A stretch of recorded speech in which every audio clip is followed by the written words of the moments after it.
气算了，生气了还。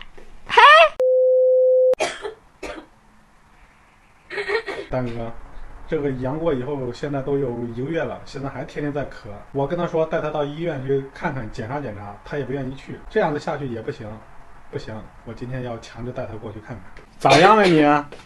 还在这咳呢，天天搁这咳。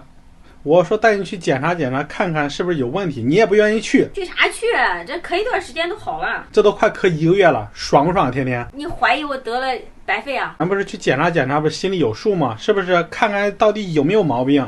如果是该调理的，我们调理一下。不用担心，绝对不是白肺。只要咳超过1个月以上，肯定是身体多少有点问题。我的痰不是很多，痒喉咙。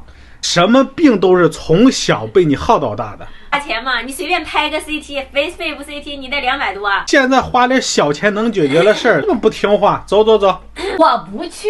你不去啥不去？你跑啥啊？不去。我跟你说啊，干啥？这事不是你的，走，带你去检查检查。我真不去，你别不去不行，拉疼我了，我不去。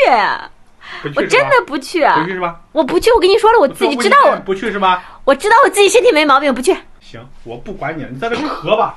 生气算了，生气了还。A few moments later， 你不是生气了吗？你咋又来了？干啥呀？坐过来。干啥？你先坐过来。过去干啥？我前面在网上，这是啥意思啊？前面在网上看了，用热水泡脚啊，然后对你这个有好处，来泡。泡脚啊？对。泡脚可以缓解咳嗽啊？对呀。啊，好吧，那我泡。我以为你真生气了呢，不管我了呢。别跟我说话，生气了。你在这泡吧，泡完了喊我。啊，我以为包哥真的生气走了，原来是去给我弄洗脚水去了。其实包哥就是嘴硬心软，是不是男的都这样啊？